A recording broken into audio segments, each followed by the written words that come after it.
Alright, good morning or good afternoon everyone. I want to apologize again for getting this out a little bit late, but I also want to wish everyone a happy Valentine's Day. So today we'll be covering Chapter 7, which is Public Key and Cryptographic Applications. So specifically we'll be covering asymmetric encryption, hashing, digital signatures, as well as public key infrastructure. And I do want to make a quick note. There's a couple little mini activities I had planned for class today. We'll do those the next time we meet. That's not these next two, which are going to be guest speaker days.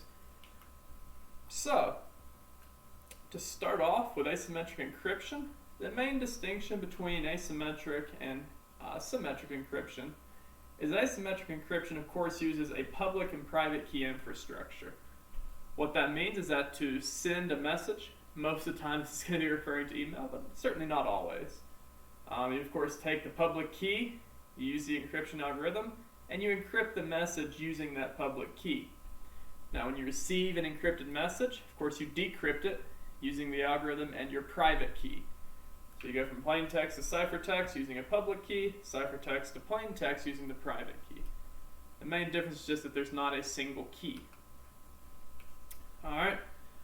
So in general, you're going to see that to have an acceptable standard of encryption and security, you're going to see longer keys with asymmetric than you will with symmetric encryption. So you'll see here that generally speaking, 128-bit symmetric encryption would be considered adequate. Not ideal, but adequate. Whereas in asymmetric encryption, you really don't want to be much below 3072-bit. Okay, that's the default for PGP. I personally would recommend 4096-bit and 256-bit for symmetric encryption. But, this is one of those situations where we see that asymmetric is less easily processed because it uses longer keys. Alright, and that's a simplification, of course, but for this class, I think that's an adequate explanation. Alright, but from an organizational perspective, using asymmetric encryption, for the most part, it's going to be a lot easier to scale up by users. It's going to have a lot less opportunity for any sort of thing to go wrong, really. You're going to have a lot fewer keys and stuff like email. You can easily publish public keys to wherever you'd like. Active Directory and Exchange, of course, both have ways to publish stuff like MIME pretty easily. There are certainly many ways you could host a PGP key. A lot of people host it on their website. You've got a lot of options.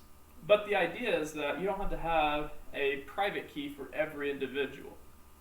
Now, for something like whole disk encryption, symmetric makes sense for most cases. The reason being, of course, that you're encrypting an entire disk. You don't want to be doing that in 4096-bit. Okay, you want to do that in something like 256-bit. It's going to be a lot easier to process. It can be handled by parts of a thing like a TPM, for instance. We have the whole TPM 2.0 that's required for Windows 11. Okay, the reason is that Microsoft wants to ensure that the operating system can be fully encrypted, everything in it. Okay, and that's good and bad, okay? Certainly older hardware, you can make an argument against that. You could also make an argument that, we're missing out on security. So either way, I'm not really here to state an opinion on that, but just understand there are pros and cons to it. So we have the Diffie-Hellman key exchange. The idea here is this is a pretty lengthy process in which there's going to be a shared secret we start with. We have different parameters. They're going to be exchanged, and we're not going to get into the math too much in here, but just understand that what's happening is we're starting off with a shared secret that's exchanged, and then the idea is that we're ultimately ending up with a secret that cannot be observed. So, like I said, we're not going to worry about the math too much. Just understand this is one method you could do symmetric encryption and do an exchange that way. Alright, so hashing. This is a topic that I would have preferred to do in class, but the whole idea with hashing is we want to verify file integrity. And I have verify in quotes there because we're not truly verifying that a file is the correct file. We're actually verifying the hash of the file. So, no matter which hashing algorithm you use, there will be what's called hashing collisions. And like we've talked about with these collisions, okay, they're basically saying two different files produce the same hash. So, it's not a perfect thing, but it's pretty good. Okay, there are very few. Even if you're using the worst hashing algorithm, you're looking at far greater than 1 in a million odds of having a collision. Okay, so it's not anything to worry about too much.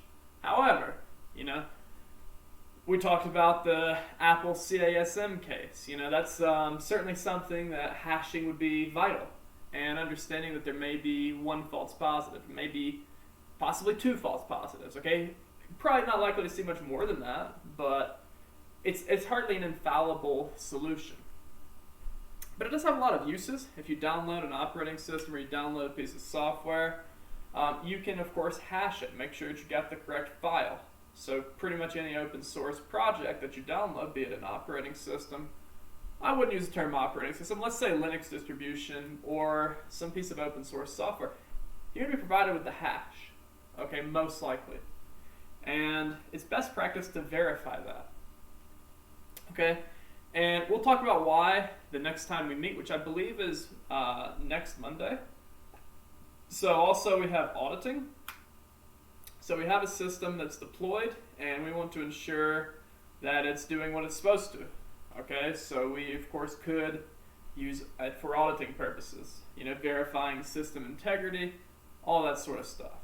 Okay, so that's the main purposes of it. Some different commonly used hashing algorithms. Definitely one of the most common is going to be the SHA, which is secure hash algorithm. You will run across occasionally SHA-1, which is going to be 160-bit, and it's very outdated, and it's considered insecure in 2022 especially, but most modern web browsers banned SHA-1 as of around 2016 to 2017, depending on the browser. So there was a time during that window where sites were updating, and they were sort of beginning to deploy a newer version, which of course SHA-2. And with SHA-2, it provides a lot more security and a lot less possibility of any sort of bad things happening. And in general, you can use 256-bit, 512, and there's several other weird sizes as well. I have had up there. That's just pretty bluntly to put it, but it's certainly a fact that you wouldn't want to use 384-bit. And why? I don't have an answer for why I'd use 384-bit, but you can, okay? So some other common hashing methods, I would say that MD5 is fairly common. It's going to be faster, but it also, of course, is 128-bit, which is ceteris paribus, going to be a lot less secure than 256-bit, okay? And I'll also make note on here that SHA-1 and 2, especially SHA-2, is going to be used for a lot of stuff within TLS. So keep that in mind as well. RIPE-MD, not really used much anymore. It's insecure. There are newer versions of it that are more secure, but really, I would say that if you know SHA, specifically SHA-2 and MD5, you'll be in a good spot. So here's just the thing that kind of goes over the different types. We skipped a few of them because they haven't been relevant for over 20 years. But do understand that SHA-2 is capable of many, many, many different sizes. But in general, I would say stick to 256 or 512. MD5 is perfectly adequate for a lot of things, especially verifying and download. But SHA-2 256 is probably going to be a good standard to go with. Alright, so some different hashing on Windows. We're going to cover these and do these together just for about 5 or 10 minutes. But in command prompt, you can use this command I have up here, and you can actually specify the option at the end. So you just type in SHA-256 if that's the standard you wanted to use, which is in general what I'd recommend. But again, you can use whatever you'd like. So you can also do it in PowerShell if you prefer PowerShell to command prompt. It's just a little bit different syntax there. So you're using get file hash instead of cert util, but lots of different options.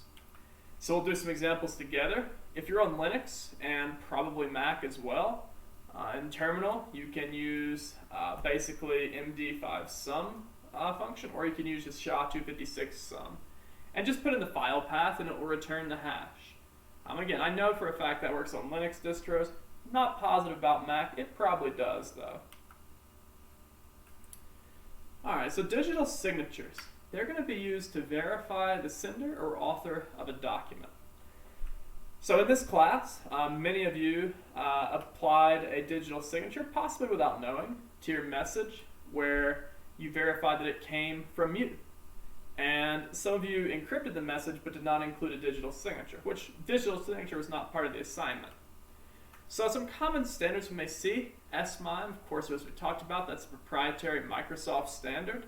PGP, that's an open source standard, and it's widely used in non-Microsoft environments. And then there's also some other random Adobe standard. We're not going to worry too much about that. That's mostly just to verify a document, so not really anything to be too concerned with. But it's going to function a lot like asymmetric encryption. Okay, so you're going to have a signature, and it's going to verify that your message is in fact coming from you. Okay, it does that using, in a lot of cases, stuff like hashed message authentication codes. Okay, it's using the existing algorithms, most likely some variant of SHA, and that's where this is going to be sort of enabled. Okay, so you can have a digitally signed message that's unencrypted. You can have an encrypted message that's not digitally signed. Okay, they relate to each other in the technology. They don't relate to each other in that one is required for the other. All right, so certificates is going to be used to verify maybe developer of an application, maybe a website's identity, and many other things as well, but those are the main two. And, for websites in particular, this is another place where I was going to have us pull stuff up in, whatever OS we're using. But, in general, these work with a certificate authority for websites. So what the CA does is it verifies the web certificates are legitimate, and there's a lot of upsides to that. Okay, so you have a CA loaded on your computer. It's going to basically verify for any SSL or TLS connection, and just make sure that you're going to the right place. Now, of course, one of the obvious downsides is that's a huge vector for attack. Because let's say someone, not we, someone wrote a malicious application that would alter the certificate authority. And let's say they also did some DNS poisoning. Okay, you could be going to sites that are completely illegitimate and have no knowledge. Okay, so that's certainly something that could happen not only on the end device, but also on the network devices, like especially routers, possibly switches, but more likely I would say routers. Maybe firewalls too. It depends on type of firewall that you're using and how it is configured. But in general, it's very important that you protect your routers, okay? And it's very important that you don't just allow any port open on them, okay? Now, closing ports is not the only solution, okay? That's pretty obvious. We talked about that in networking pretty extensively. I don't feel the need to repeat it too much here. But in general, certificate authorities get a lot of their information from registration authorities. So what these registration authorities do, they're not acting as a CA, but they help register certificates via that sort of similar process to a DNS registrar. So if you were to go out and buy a domain name, it would be quite similar to that in practice. How you would go about and sort of implement this is most likely going to be with the registration authority. So like I said, we're going to skip this for now. We'll come back to this. If I don't remember, make sure to remind me on Monday's class. Not this Monday, but next Monday, of course. But the whole premise here is that we're using certificate authorities. And if you just pull up certificates on Windows, go to Trusted Root Certification Authorities, you can actually easily see all the different CAs that you have loaded on your computer. Alright, so a little bit of applied cryptography.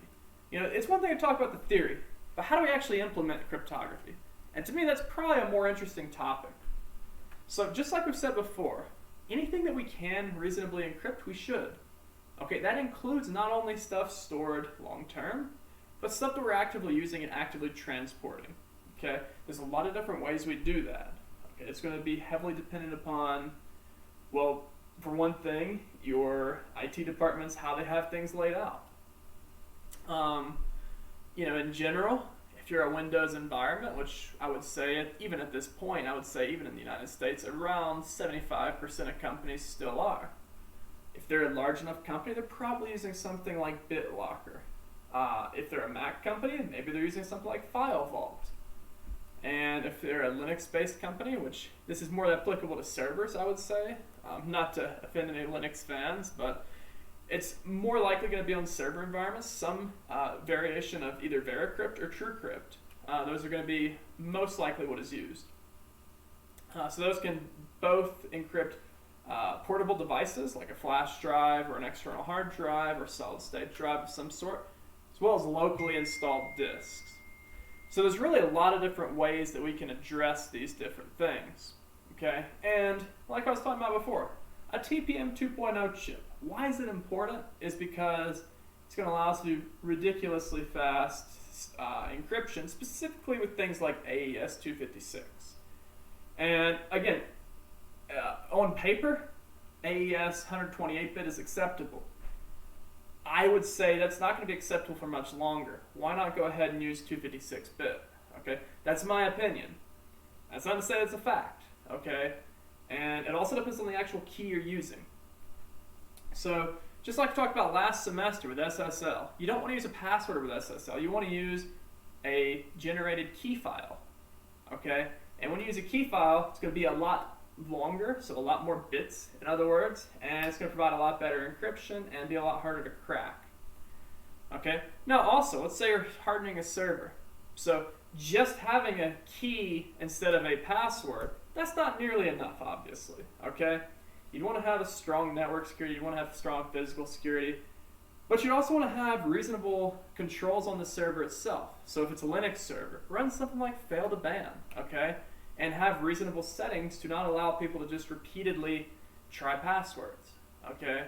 So pretty basic stuff. Have a firewall. Have a reasonably configured firewall that's not afraid to ban IPs and to ban MAC addresses, wherever possible and feasible, of course. So email, I think we've talked a lot about how to apply cryptography to email. I'll sum it up in 2 words, SMIME and PGP. That's summing it up quite well. Web, for the most part, you'd want to ensure that you're using either TLS or SSL. And there's some cases where you would prefer one over the other, but most of the time you're going to want to be using a more modern standard, so keep that in mind. In some cases, if you're doing something particularly that needs a lot of privacy, Tor may be an option. I can't really think of anything that I would cover in an academic environment relating to that. You could probably think of some examples, but yeah, that's not really the scope of this class. Just understand if you're doing something that is particularly sensitive, so, like stuff that you believe that not just your local law enforcement would be interested in. I'll say that, okay? And again, I'm not condoning crime, obviously, but it's like I always say, if you're going to commit crime, why not commit it intelligently? Okay, and then lastly, VPN. Okay, so VPN obviously is going to provide you a full tunnel encryption. Most likely you're going to be using the IPsec standard. In some cases you may be using some other standards, but IPsec is probably going to be the way to go. It's an open source standard. It is reasonably secure. It is basically, in my opinion, it's the best standard to use for it. You could use point-to-point, but you're using terrible encryption. What's the point? No pun intended there, by the way. Alright, so like I said, it's a short lesson today because I wanted to do some hands-on stuff, but I just really apologize for missing. I'll explain that next class, but we covered asymmetric encryption, we talked about hashing, we covered digital signatures, and we also covered the public key infrastructure. So I will be happy to address any questions you may have just during office hour. I would say during next class, but we have a guest speaker both Wednesday and Friday. So I'd be a little bit hesitant to take their time away. But if they finish up early, I'd be happy to address questions then. Also, of course, as always, before and after class. So again, I do apologize again for missing out on attending today, but I want to wish everyone a happy Valentine's Day. And I also want to remind you that I extended the due date of the Thunderbird assignment, so specifically the PGP Lab 1. So make sure that you complete that by the due date. I've been a little bit slow to respond, but I think I'm caught up now, so I do apologize for all that, but I'll explain it all next class. So, with that said, I hope you all have a great night, and I will see you all Wednesday.